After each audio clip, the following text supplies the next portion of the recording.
शरद पवारांच्या राष्ट्रवादीचे 8 खासदार मोदींची भेट घेणार। सोमवारी संसद भवनातील पीएमओ कार्यालयात भेट होणार असल्याची खासदार सुप्रिया सुळेंची माहिती।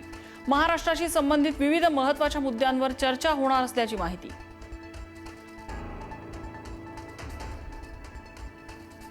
प्रशांत किशोर आणि सुनेत्रा पवार यांच्यातल्या बैठकीवरून भाजपच्या गोटात नाराजीचा सूर।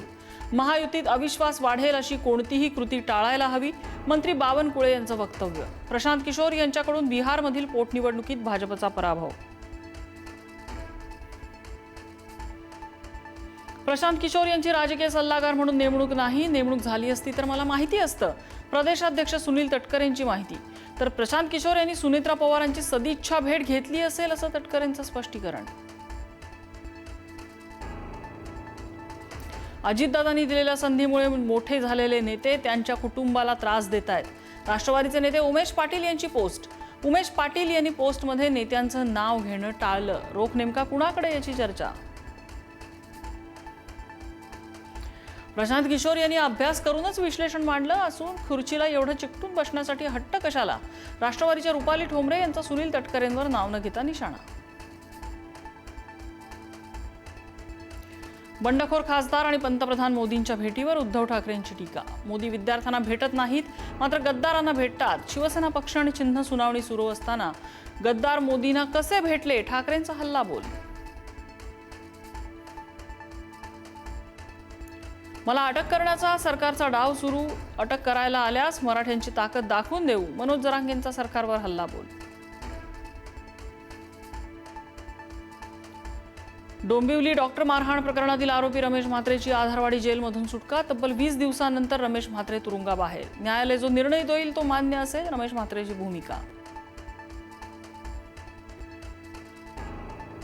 नागपूरच्या महिलेची परदेशात वेश्या व्यवसायासाठी विक्री। पुण्यातल्या कंपनीनं नोकरीच्या नावाखाली विक्री केल्याचा आरोप। आरोपीच्या तावडीतून सुटत महिला परतली भारतात। 8 जणांवर गुन्हा दाखल। ठाण्यात शाळकरी मुलाचा ड्रग्ज सेवन करतानाचा व्हिडिओ व्हायरल। शाळेच्या गणवेशात वर्गातच ड्रग्ज सेवन सुरू असल्याचं समोर। ठाणे पोलिसांकडून व्हिडिओची पडताळणी सुरू। व्हायरल व्हिडिओमुळे शाळकरी मुलांबाबत गंभीर प्रश्न।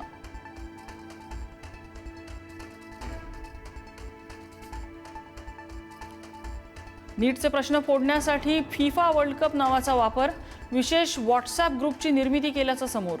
6 महिने आधीपासूनच सुरू होती पेपरफुटीची तयारी। सीबीआयच्या आरोपपत्रात धक्कादायक माहिती।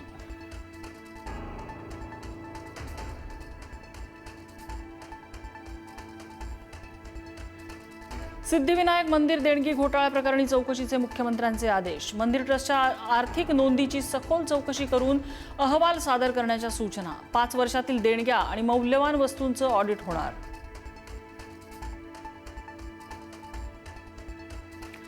पंढरपुरातील विठ्ठलाच्या मूर्तीवरील रासायनिक लेपन प्रक्रियेला कोर्टाची मंजुरी। लेपन प्रक्रियेला आव्हान देणारी याचिका कोर्टाने फेटाळली। पुरातत्व विभागाच्या सूचनेनुसार होणार संवर्धित लेपन प्रक्रिया।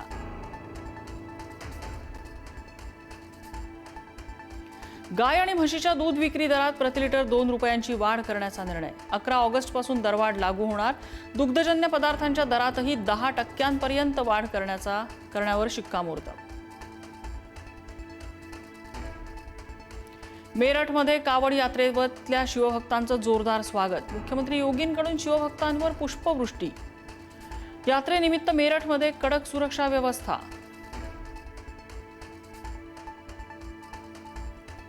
भारतासह 5 देशांवर 100% टॅरिफ लावण्याचा अमेरिकेचा प्रस्ताव। रशियाकडून तेल खरेदी करणाऱ्या देशांवर 100% टॅरिफचा प्रस्ताव। अमेरिकन सिनेटमध्ये बहुमतानं प्रस्ताव मंजूर।